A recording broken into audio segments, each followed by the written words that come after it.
All right, let's play a little game.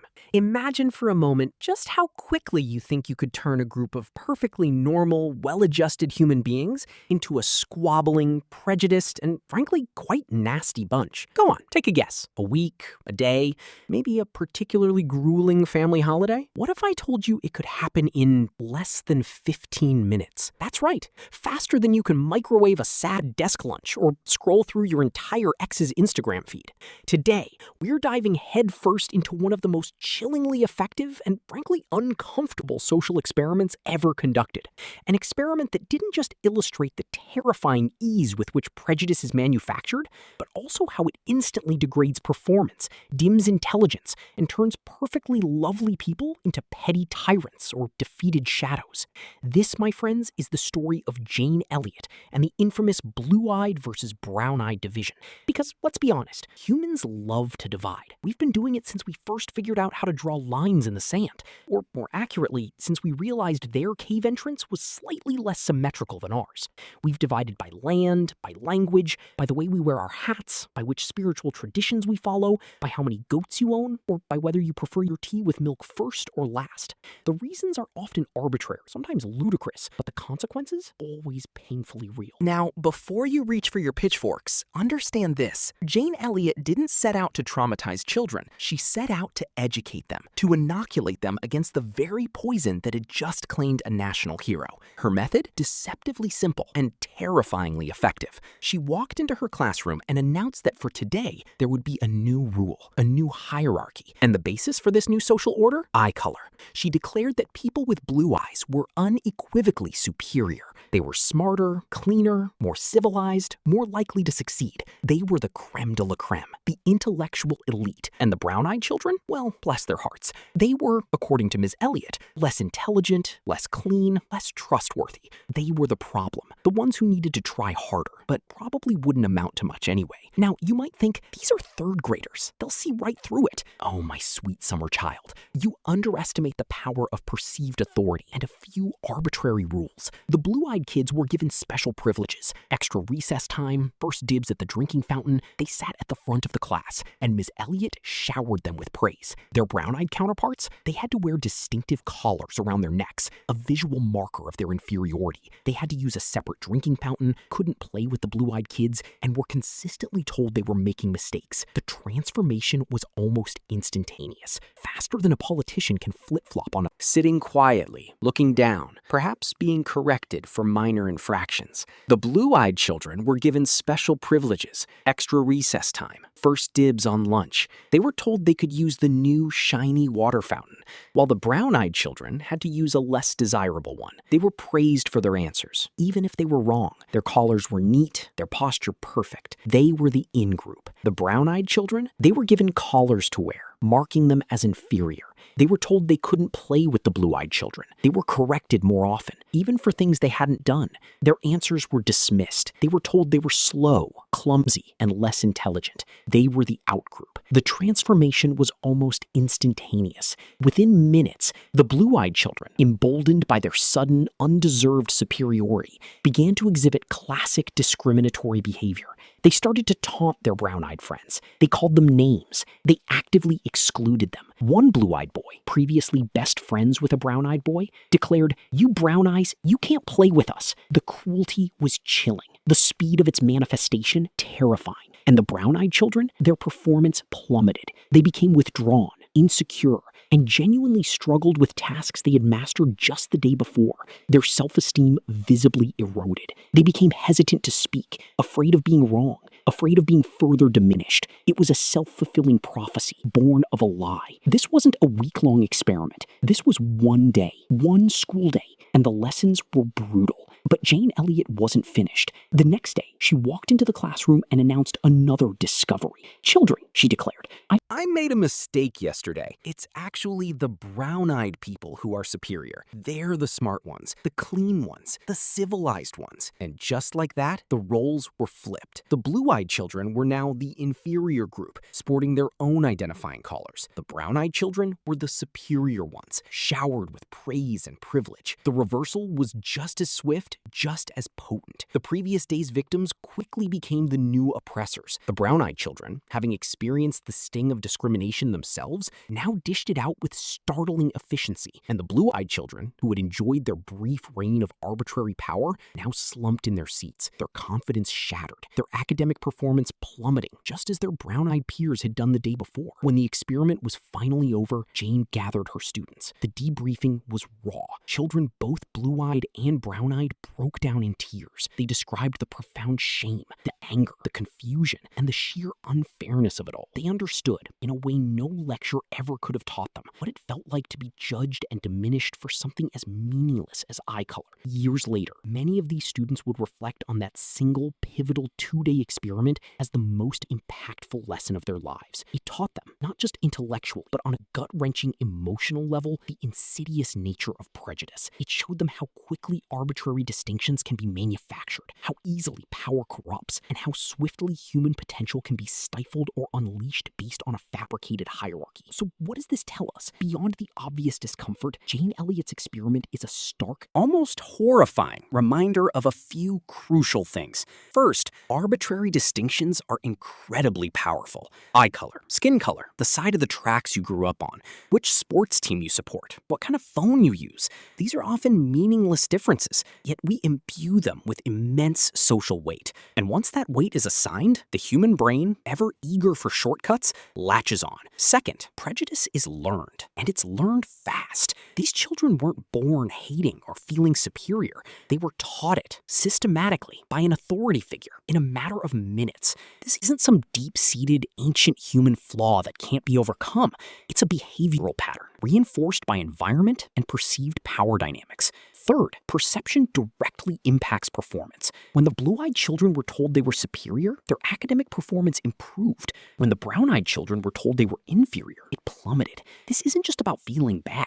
It's about tangible, measurable impacts on cognitive function, confidence, and ability. Imagine this scaled up to entire populations, over generations. It's not just about fairness. It's about the literal suppression of human potential. History is littered with examples of this 15-minute division writ large. Entire societies built on the premise that one group, by birthright or some other equally arbitrary measure, was inherently more deserving, more intelligent, more human than another. From ancient social structures that dictated everything from your profession to your marriage prospects, to more modern, insidious forms of discrimination, the pattern is eerily consistent. Create a division, assign value, and watch human nature do the rest. The genius and the terror of Jane Elliott's experiment is its simplicity.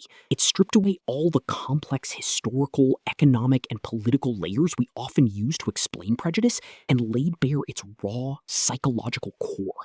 It showed us that given the right conditions, with just a few carefully chosen words from an authority figure, any group can be convinced they are better, and any other group can be convinced they are worse. So what's the takeaway for us, sitting here in our modern, often divided world? It's a call to vigilance, to question every arbitrary distinction, to challenge every assertion of inherent superiority or inferiority, to remember that the walls between us are often not built of stone, but of whispers, assumptions, and the terrifyingly rapid acceptance of a manufactured reality. Because if prejudice can be created in 15 minutes, then perhaps, just perhaps, with enough conscious effort, empathy, and a healthy dose of critical thinking, we can also dismantle it, one arbitrary division at a time. And maybe, just maybe, we can build something a little more intelligent, a little more just, and a whole lot more human. Narrator, all right, let's play a little game. Imagine for a moment just how quickly you think you could turn a group of perfectly normal, well-adjusted human beings into a squabbling, prejudiced, and frankly, quite nasty bunch. Go on, take a guess. A week? A day? Maybe a particularly grueling family holiday? What if I told you it could happen in less than 15 minutes? That's right, faster than you can microwave a sad desk lunch or scroll through your entire ex's Instagram feed. Today, we're diving headfirst into one of the most chillingly effective and frankly uncomfortable social experiments ever conducted. An experiment that didn't just illustrate the terrifying ease with which prejudice is manufactured, structured, but also how it instantly degrades performance, dims intelligence, and turns perfectly lovely people into petty tyrants or defeated shadows. This, my friends, is the story of Jane Elliott and the infamous blue-eyed versus brown-eyed division. Because, let's be honest, humans love to divide. We've been doing it since we first figured out how to draw lines in the sand, or more accurately, since we realized their cave entrance was slightly less symmetrical than ours. We've divided by land, by language, by the way we wear our hats, by which spiritual traditions we follow, by how many goats you own, or by whether you prefer your tea with milk first or last. The reasons are often arbitrary, sometimes ludicrous, but the consequences always painfully real. Our story begins in 1968, a tumultuous year to say the least. In the small, predominantly white town of Riceville, Iowa, a third-grade teacher named Jane Elliott was grappling with a profound question. Just days after the assassination of Martin Luther King Jr., her all-white class was struggling to comprehend the systemic injustice of racial discrimination. How do you explain an experience as visceral and dehumanizing as prejudice to children who have never faced it? Jane tried. She talked about fairness, about equality, but she saw blank stares. Empathy, she realized, often requires experience, so she decided to give them an experience, a controlled, albeit deeply unsettling taste of what it felt like to be judged, diminished, and discriminated against, purely for something they couldn't control. On a Tuesday morning, Jane walked into her classroom, and with a theatrical flourish that would make any reality TV producer proud, she announced a groundbreaking scientific discovery. She told her class that blue-eyed people were inherently superior. They were smarter, they were cleaner, they were more civilized. They were, in essence, just better.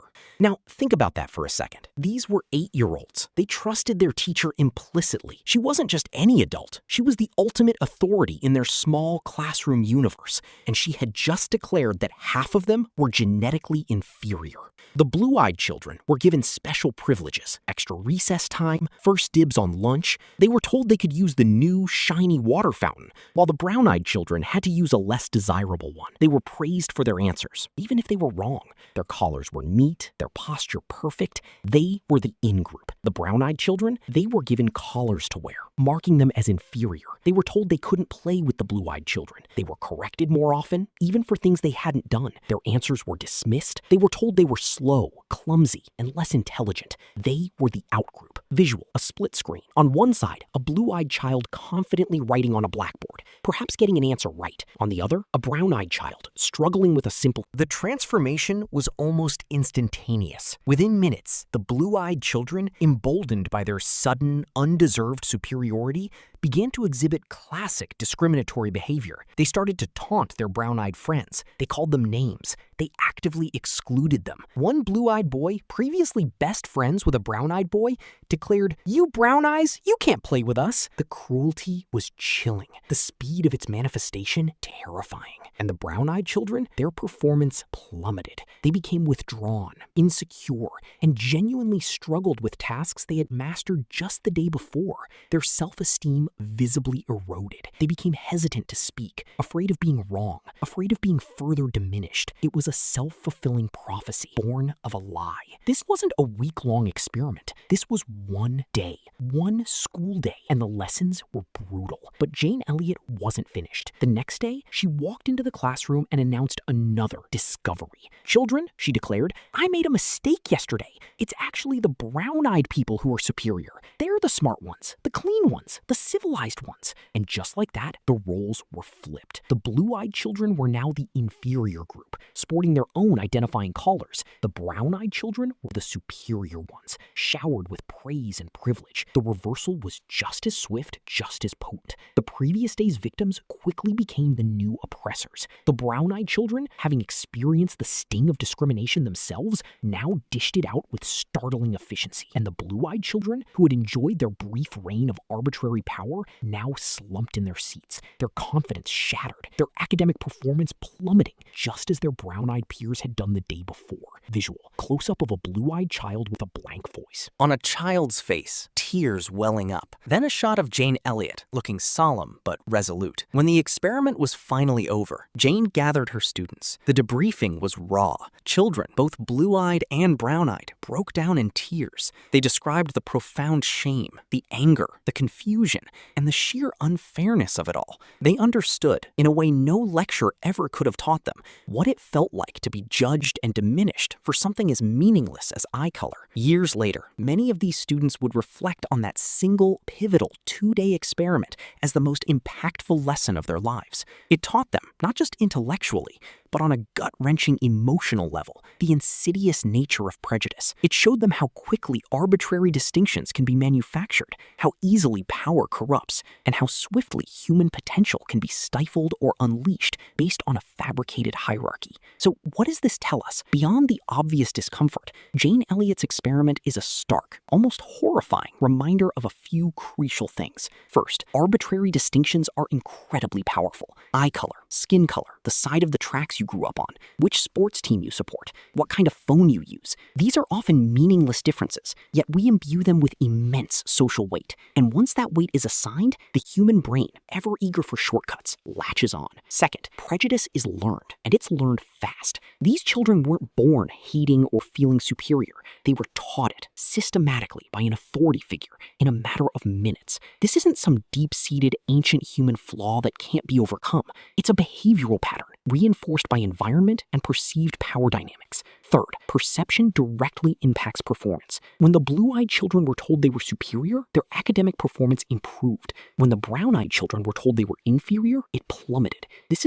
It's not just about feeling bad. It's about tangible, measurable impacts on cognitive function, confidence, and ability. Imagine this scaled up to entire populations over generations. It's not just about fairness. It's about the literal suppression of human potential. History is littered with examples of this 15-minute division writ large. Entire societies built on the premise that one group, by birthright or some other equally arbitrary measure, was inherently more deserving, more intelligent, more human than another. From ancient social structures that dictated everything from your profession to your marriage prospects to more modern, insidious forms of discrimination, the pattern is eerily consistent. Create a division, assign value, and watch human nature do the rest. The genius and the terror of Jane Elliott's experiment is its simplicity. It stripped away all the complex historical, economic, and political layers we often use to explain prejudice and laid bare its raw psychological core. It showed us that given the right conditions, with just a few carefully chosen words from an authority figure, any group can be convinced they are better, and any other group can be convinced they are worse. So what's the takeaway for us, sitting here in our modern, often divided world? It's a call to vigilance, to question every arbitrary distinction, to challenge every assertion of inherent superiority or inferiority, to remember that the walls between us are often not built of stone, but of whispers, assumptions, and the terrifyingly rapid acceptance of a manufactured reality. Because if prejudice can be created in 15 minutes, then perhaps, just perhaps, with enough conscious effort, empathy, and a healthy dose of critical thinking, we can also dismantle it, one arbitrary division at a time. And maybe, just maybe, we can build something a little more intelligent, a little more just, and a whole lot more human.